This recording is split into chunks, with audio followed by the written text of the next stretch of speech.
Asiatic સિંહોનું એકમાત્ર ઘર એટલે આપણું ગુજરાતનું ગીર જંગલ.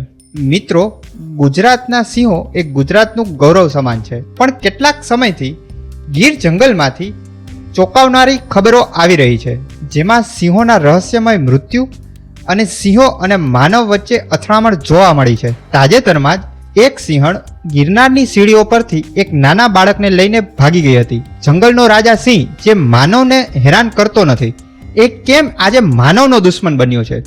માનવે એવું તો શું કર્યું છે કે સિંહને પરેશાની થઈ રહી છે? ચાલો જાણીએ.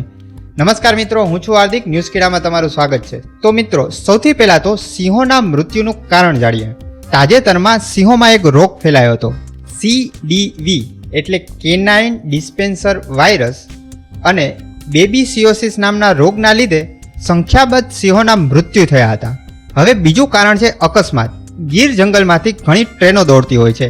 ઘણી વખત સિંહો આ ટ્રેનો હેઠળ આવી જાય છે. આ ઉપરાંત ગીરના જંગલોમાંથી હાઈવે પણ પસાર થઈ રહ્યા છે, તો તેના લીધે સિંહોના મૃત્યુ થાય છે. ખેતરોના ખુલ્લા કૂવામાં પણ સિંહોના પડી જવાથી મૃત્યુ થાય છે. હવે ત્રીજું અને મહત્વનું કારણ છે વીજ કરંટ. ખેડૂતો પોતાના ખેતરની રક્ષા કરવા માટે પોતાના ખેતરની આજુબાજુ વીજ કરંટવાળી લાઈનો લગાડે છે. એ લાઈનોના કરંટ લાગવાના લીધે પણ ઘણા નિર્દોષ સિંહોનું મૃત્યુ થાય છે. પણ હમણાં જ સિંહ અને માનવ વચ્ચેના ઘર્ષણની ખબરો આવી રહી છે. આ પાછળનું કારણ શું હોઈ શકે? સૌથી પહેલા તો ગીર જંગલનો ઘટતો જતો વિસ્તાર. અત્યારે બેઝિકલી સિંહોની સંખ્યા 900ની આસપાસ પહોંચી ગઈ છે. તે પ્રમાણે ગીર જંગલોનો વિસ્તાર ઓછો છે. એનો મતલબ એમ કે મઢી નાની અને બાવા જાજા.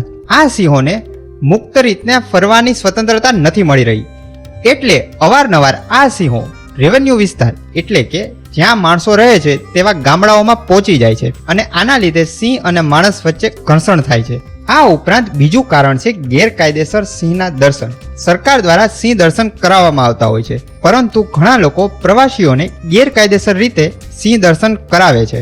હવે આ પ્રવાસીઓની દખલઅંદાજીના લીધે સિંહો ગુસ્સે ભરાય છે અને સિંહો માણસ ઉપર હુમલો કરે છે. મિત્રો, વર્ષોથી ગીરના માલધારીઓ સિંહો સાથે રહેતા આવ્યા છે. સિંહો અને માલધારીઓ વચ્ચે એક ભાવનાત્મક સંબંધ પણ છે. આ હુમલાઓના લીધે આપણે એ ભૂલી ન જવું જોઈએ. સરકારે હવે સાવચેતી રાખવા ગિરનાર પર્વત પર જનાર વ્યક્તિઓનું ફરજિયાત રજીસ્ટ્રેશન કરાવ્યું છે, જેના લીધે સરકારને ટ્રેક રહે કે કેટલા માણસો પર્વત ચડવા ગયા છે. સિંહ એ ગુજરાતનું ગૌરવ છે.